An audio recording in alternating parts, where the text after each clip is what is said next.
आणि एक महत्त्वाची मोठी बातमी आहे। अजित पवार यांनी मुख्यमंत्री देवेंद्र फडणवीस यांची भेट घेतलेली आहे। वर्षा निवासस्थानी जाऊन अजित पवार हे मुख्यमंत्री देवेंद्र फडणवीस यांना भेटलेले आहेत। तर एकीकडे त्यांचे सुपुत्र असलेले पार्थ पवार यांच्यावर अनेक आरोप होत आहेत आणि दुसरीकडेच अजित पवार हे देवेंद्र फडणवीस यांच्या भेटीसाठी दाखल झालेले आहेत। त्यामुळे या प्रकरणाशी निगडीत त्यांनी काही चर्चा केलेली आहे का अशी शक्यता वर्तवली जाते। पार्थ पवार यांच्यावर एका जमीन व्यवहार प्रकरणामध्ये गंभीर आरोप करण्यात आलेले आहेत। या प्रकरणामध्ये गुन्हा सुद्धा दाखल झालेला आहे आणि या प्रकरणाशी निगडीत काही या दोन्ही नेत्यांमध्ये चर्चा झालेली आहे का असा अंदाज व्यक्त केला जातोय। उपमुख्यमंत्री अजित पवार हे मुख्यमंत्री देवेंद्र फडणवीस यांच्या भेटीसाठी काही वेळापूर्वी दाखल झाले। त्यांची भेट घेण्यात आली आहे। वर्षा निवासस्थानी जाऊन अजित पवार हे भेटलेले आहेत।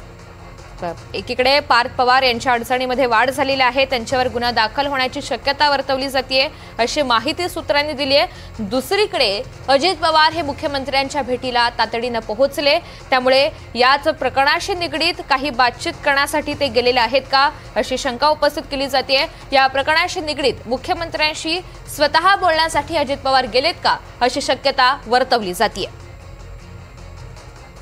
तर कोरेगाव पार्क जमिनीचा हा संपूर्ण व्यवहाराचा प्रकरण आहे, ज्यामध्ये सरकारला अंधारात ठेवून ही जमीन खरेदी करण्यात आली अशी सुद्धा माहिती समोर येते। अनेक मोठे खुलासे होत आहेत आणि असं असतानाच दुसरीकडे पार्थ पवार यांच्या अडचणी सुद्धा वाढलेल्या आहेत आणि त्या प्रकरणाशी निगडीतच देवेंद्र फडणवीस यांच्याशी चर्चा केली जाते असं कळतंय। अजित पवार मुख्यमंत्री देवेंद्र फडणवीस यांच्या भेटीसाठी पोहोचलेत। आता ते काही वेळापूर्वीच पोहोचल्याची माहिती मिळते, त्यामुळे किती वेळ या दोन्ही महत्त्वाच्या नेत्यांमध्ये चर्चा होते हे पाहायचंय।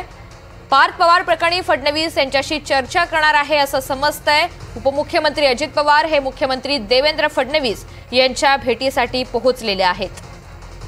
तर पार्थ पवार यांच्या अडचणी वाढण्याची शक्यता आहे, कारण पार्थ पवार यांच्यावर गुन्हा दाखल होणार असल्याची माहिती सूत्रांनी दिली आहे।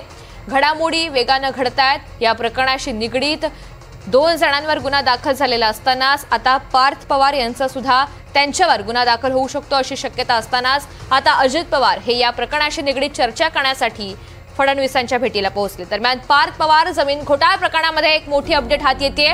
खडक पोलीस ठाण्यामध्ये जिल्हाधिकारी कार्यालयामधील कर्मचाऱ्यांच्या तक्रारीनुसार गुन्हा दाखल करण्यात आल्याची माहिती पुणे पोलीस आयुक्त अमितेश कुमार यांनी दिली आहे आणि एक तहसीलदार आणि 8 व्यक्तींविरोधात गुन्हा दाखल करण्यात आलाय।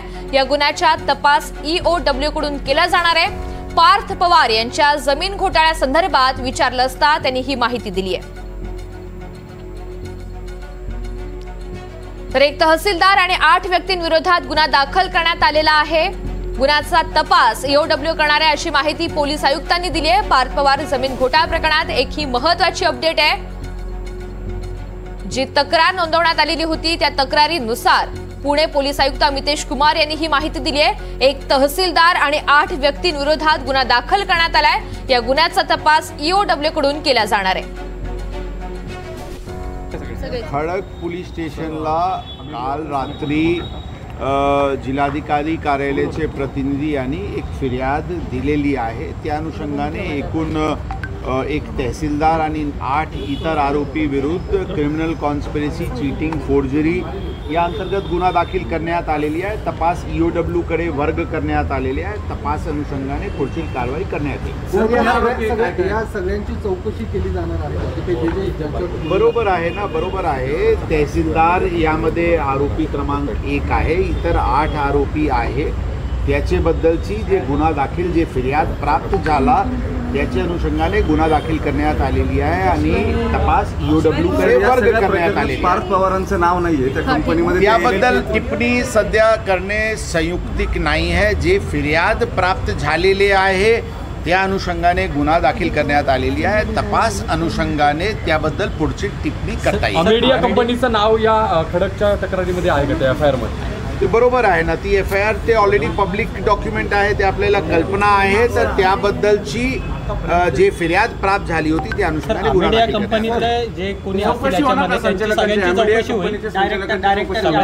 जे काही यामध्ये ज्यांचे संबंध असतील सखोल तपास ऑलरेडी मी सांगितले EOW कडून होत आहे। जे संबंधित या प्रकरणाची रिलेटेड डॉक्युमेंट्स आहे ते संबंधित सरकारी विभागाकडून घेऊन त्याचे पडताळणी केल्यानंतर याबद्दल पुढची रूपरेखा तयार करण्यात येईल. या कंपनीचं काही पैशांचं काही इकडून तिकडून आवागमन झालं त्याचं काही होणार का EWS पैशांचं काही आवागमन झालं? मी सांगितले दुसऱ्या विभागाने त्याबद्दल चौकशी अनुषंगाने आमच्याकडे फिर्याद दिलेली आहे. ते कागदपत्र सगळे प्रकारचे अवलोकन केल्यानंतर या तपासाची पुढची रूपरेखा ठरवण्यात येईल. या कंपनीचे 99% भागधारक हे पार्थ पवार आहेत. तर या संदर्भात पोलीस आयुक्तांनी माहिती दिलेली आहे. पार्थ पवार जमीन घोटाळा प्रकरणामध्ये एक महत्त्वाची अपडेट आहे. कोटी रुपयाची फसवणूक बद्दलचे गुन्हा अंदाजन 14